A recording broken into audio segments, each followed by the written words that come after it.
রাজ্য সরকারের আমন্ত্রণকে সম্মান জানিয়ে দীঘার জগন্নাথ ধামে পৌঁছলেন বিজেপির প্রাক্তন রাজ্য সভাপতি দিলীপ ঘোষ। মুখ্যমন্ত্রী মমতা বন্দ্যোপাধ্যায় বুধবার বেলা 3:15 নাগাদ দীঘার জগন্নাথ ধামের আনুষ্ঠানিক দ্বারোদ্ঘাটন করেছেন। বিকেল 5:30 নাগাদ সেই মন্দিরে পৌঁছেছেন দিলীপ। মুখ্যমন্ত্রীর এই জগন্নাথ ধাম কর্মসূচি বয়কট করে বুধবারই কাঁথিতে পাল্টা কর্মসূচির ডাক দিয়েছিলেন বিরোধী দলনেতা শুভেন্দু অধিকারী। রাজ্য প্রশাসন প্রথমে অনুমতি না দেওয়ায় কলকাতা হাইকোর্ট থেকে অনুমতি নিয়ে কাঁথিতে শুভেন্দু সনাতনী সমাবেশ করেছেন। সেই কাঁথি পেরিয়েই দীঘা যান দিলীপ, তবে সনাতনী সমাবেশে যাননি। মঙ্গলবার রাতেই দিলীপ জানিয়েছিলেন যে বুধবার সময় পেলে তিনি দীঘার জগন্নাথ ধামে যাবেন।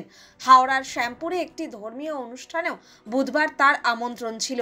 তিনি বলেছিলেন, শ্যামপুরের কর্মসূচিতে যোগ দেওয়ার পরে যদি সময় পাই তাহলে দীঘা যাব।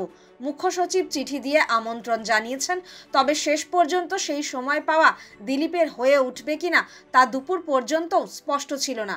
শ্যামপুরের অনুষ্ঠান থেকে বেরোনোর পরে স্পষ্ট হয় যে তিনি দীঘা যাচ্ছেন।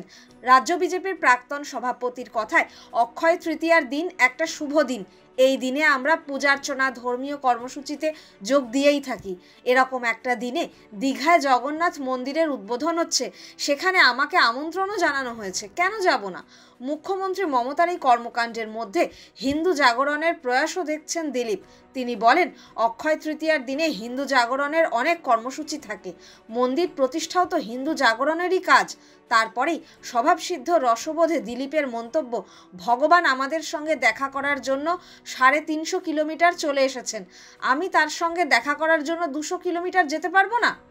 যে 200 কিলোমিটার পথ পাড়ি দিয়ে বুধবার দীঘার জগন্নাথ ধামে পৌঁছলেন দিলীপ, সেই 200 কিলোমিটার পথ ফুরোনোর কিছুটা আগেই কাঁথির মাইল ফলক দেখা গিয়েছিল। শুভেন্দুর উপস্থিতিতে সেখানে বুধবার যে সনাতনী সমাবেশ হয়েছে তা কার্যত দীঘার জগন্নাথ ধাম উদ্বোধনের পাল্টা কর্মসূচিই ছিল। কিন্তু দিলীপের কনভয় শুভেন্দুর সনাতনী সমাবেশের দিকে বাঁক নেয়নি। কাঁথি পেরিয়ে সোজা চলে গিয়েছে দীঘার জগন্নাথ ধামের দিকে। জগন্নাথ ধামে দিলীপের যাওয়া বা তার মন্তব্য নিয়ে সরাসরি প্রতিক্রিয়া দিতে চাননি শুভেন্দু। তিনি বলেছেন, কে কি করলেন, কে কি বললেন তা নিয়ে আমি কিছুই বলবো না। আমি একজনেরই মন্তব্যের বা কার্যকলাপের বা মিথ্যাচারের জবাব দিই, তিনি মমতা বন্দ্যোপাধ্যায়।